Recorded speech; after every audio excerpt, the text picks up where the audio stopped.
और ट्रंप ने शपथ ग्रहण के बाद चीन को लेकर कई बड़े ऐलान कर दिए, जिससे साफ हो गया कि ट्रंप चीन को बैकफुट पर धकेलने के लिए बड़ी रणनीति बनाने जा रहे हैं। अगर चीन ने पलटवार किया तो महायुद्ध की शुरुआत हो सकती है, क्योंकि जिनपिंग और पुतिन ने मीटिंग करके अमेरिकी वर्चस्व को तोड़ने का ऐलान कर दिया है। यानी सुपर पावर अमेरिका के खिलाफ दो महाशक्तियां एकजुट हो चुकी हैं, जिसके बीच टकराव का पहला एपिसेंटर पनामा कैनाल बन सकती है। इसके पीछे की वजह इस एक्सक्लूसिव रिपोर्ट में समझिए। ट्रंप ने इलेक्शन कैंपेन में ऐलान किया था कि उनके सत्ता में आते ही अमेरिका बदल जाएगा, दुनिया बदल जाएगी।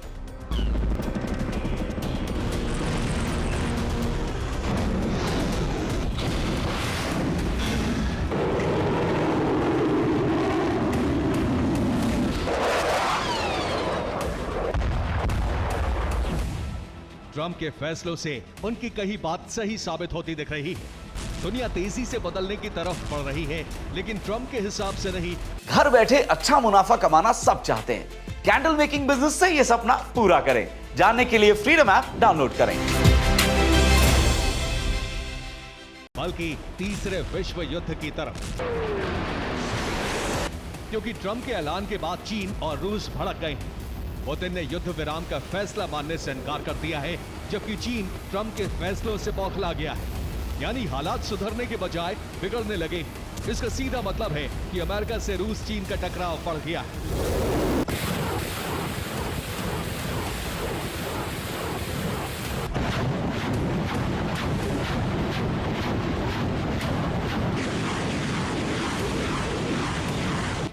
जबकि जिनपिंग और पुतिन ने डोनाल्ड ट्रंप को राष्ट्रपति बनने पर बधाई भी दी थी, लेकिन यह सिर्फ औपचारिकता थी, जबकि पर्दे के पीछे तो दुश्मनी का दूसरा चैप्टर शुरू हो चुका है।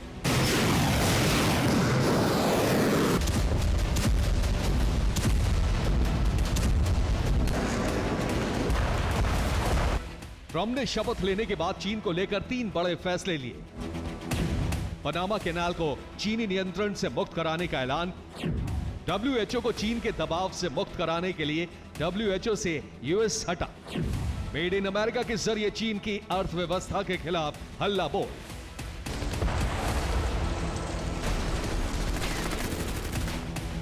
ट्रंप कह भी चुके हैं कि उनके लिए अमेरिका सर्वप्रथम है और उनका हर फैसला अमेरिका को फिर से महान बनाने के लिए है। अब इस रास्ते के बीच में जो भी आएगा उसे अमेरिका तबाह कर देगा, फिर वो चाहे रूस हो या चीन।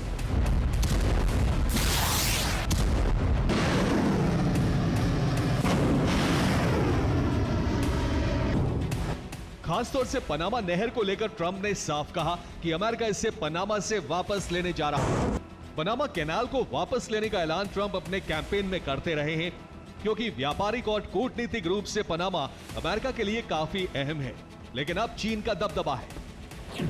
पनामा के सारे बड़े प्रोजेक्ट चीनी कंपनियां कर रही हैं। पनामा कैनाल के 5 बड़े जोन पर चीनी कंपनियों का कंट्रोल है। चीन ने पनामा कैनाल पर सबसे बड़े पुल का निर्माण किया है, साथ ही कोस्ट क्रूज कंट्रोल भी चीन के पास है। अमेरिका का कहना है कि पनामा से गुजरने वाले उसके जहाजों से कई गुना शुल्क वसूला जाता है। अमेरिका के 75% कार्गो शिप पनामा से आते जाते हैं। अमेरिका अपना 14% कारोबार पनामा रूट से ही करता है, यानी करीब 270 अरब डॉलर का कारोबार। पनामा कैनाल से हर साल 14,000 जहाज निकलते हैं, जो कि विश्व के समुद्री व्यापार का 6% है, और इसमें भी इसका सबसे ज्यादा इस्तेमाल अमेरिका करता है। 1914 में अमेरिका ने पनामा का निर्माण पूरा किया था। तब से पनामा पर अमेरिका का कंट्रोल रहा, लेकिन 1999 में अमेरिका ने कैनाल को पनामा को सौंप दिया था। 1999 के बाद से पनामा से चीन की नजदीकियां बढ़ने लगी। चीन ने लगातार निवेश किया, जिससे चीनी कंपनियों को पनामा के सारे प्रोजेक्ट मिल गए। ऐसे में अमेरिका का प्रभाव भी कम हुआ। अब अमेरिका को खतरा है, हालात बिगड़े तो चीन इस रूट को अमेरिका के लिए बंद कर सकता है। इसलिए ट्रंप पनामा का नियंत्रण वापस लेने का ऐलान कर चुके हैं, जिस पर सेंट्रल अमेरिकी देश पनामा ने आपत्ति जताई है। पनामा के राष्ट्रपति जोस राउल ने कहा है, कैनाल पर चीन का कोई दखल नहीं है। अमेरिका के सारे दावे तथ्यहीन हैं। कैनाल पर अमेरिका का नियंत्रण किसी भी सूरत में मंजूर नहीं किया जाएगा। नहर पनामा के नियंत्रण में है और पनामा के नियंत्रण में ही रहेगी। यानी कैनाल को लेकर टकराव बढ़ेगा। पनामा के बयान से यह साफ हो गया है यानी चीन का दबदबा पनामा से हटाने के लिए अमेरिका को काफी मशक्कत करनी पड़ सकती है। हो सकता है हालात युद्ध में बदल जाए। चीन से अमेरिका का तनाव ताइवान और फिलीपींस को लेकर भी बढ़ सकता है, क्योंकि चीन ताइवान पर कब्जे के लिए कभी भी हमला कर सकता है। फिलीपींस की समुद्री सीमा में चीन ने अपने वॉरशिप तैनात कर दिए हैं, जिसे हटाने के लिए अमेरिका अपना 7वां बेड़ा दक्षिणी चीन सागर में भेज रहा है। ट्रंप ने चीन को घेरने के लिए पुख्ता रणनीति बनाई है, जिसमें एक तरफ चीन के सामान पर इंपोर्ट ड्यूटी बढ़ाई है, साथ ही अमेरिका इलेक्ट्रिकल व्हीकल्स का प्रोडक्शन बढ़ाने की तैयारी कर चुका है। इसके अलावा मेड इन अमेरिका प्रोडक्ट्स पर जोर दिया जाएगा। इसके अलावा WHO में चीन का प्रभाव बढ़ने से भी अमेरिका ने खुद को WHO से अलग कर लिया है। अब अमेरिका चीन के विस्तारवादी मंसूबे को भी रौंदने की तैयारी कर रहा है, खासतौर से 3 मोर्चों पर। पहला मोर्चा ताइवान, दूसरा मोर्चा फिलीपींस, तीसरा मोर्चा हांगकांग।